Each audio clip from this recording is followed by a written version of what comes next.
Welcome back. I'd like to continue in our conversations of the 2% mindset. Now, the question could be, how do I become part of the 2% mindset? How do I cross from the 98% to the 2% mindset? Well, from my experience and exposure, we start from asking ourselves very critical questions that will trigger or propel us or enable us to grow wings to cross over to the 2% mindset. You see, as I say, hard work is not the secret of success and growth in life. Intelligence is not the secret of success and growth in life. Not even experience or exposure, not even age or gender. But you know what? It's a matter of mindsets. So I have about 5 questions I would like you to ask yourself tonight, and I believe that will be the beginning of the new path into the 2% mindsets. Question number 1. I want to ask you this. Are you really where you belong? And if yes, at what capacity? In what capacity? And if not, why not? So, let me give an example. Growing up, someone could say, my dream home or my dream living location will be the Naguru Hill. I dream to live in Naguru Hill. And then 35 years later, they happen to be living in Naguru Hill. If you ask them, are you really where you belong? They will say, yes, I always wanted to live in Naguru. But then if you ask them at what capacity are you living in there?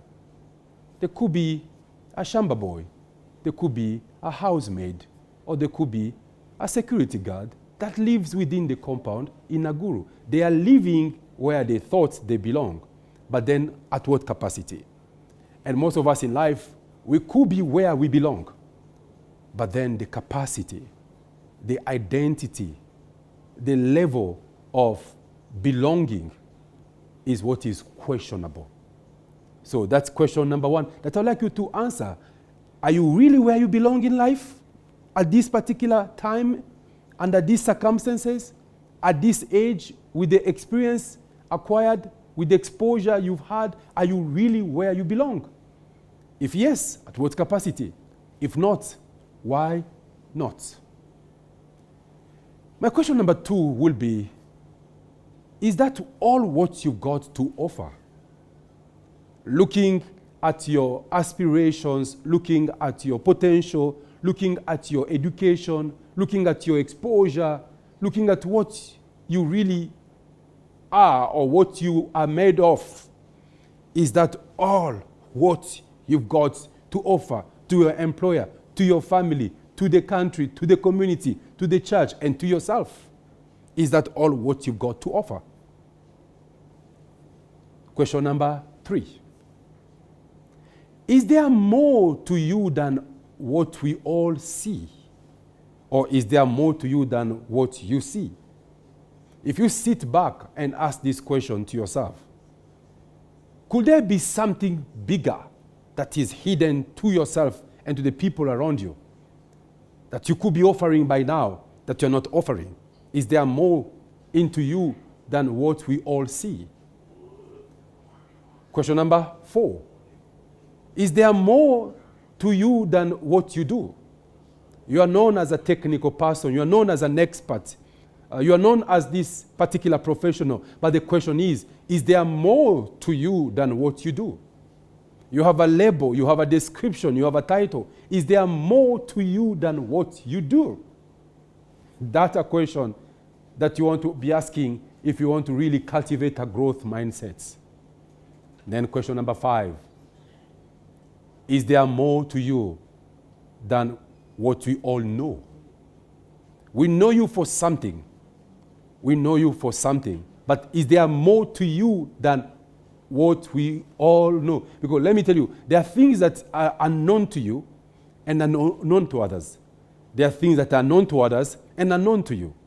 But then the question is there more to you than all what people know?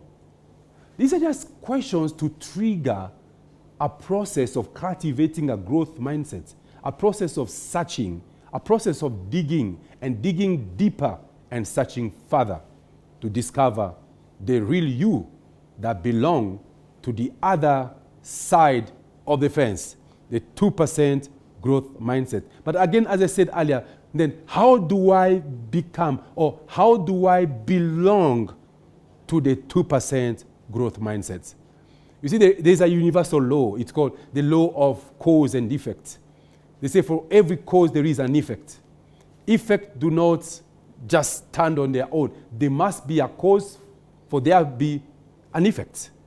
So the easiest thing and the easiest path to follow in order to belong to the 2% mindset is first of all to identify the people that belong to the 2% mindset.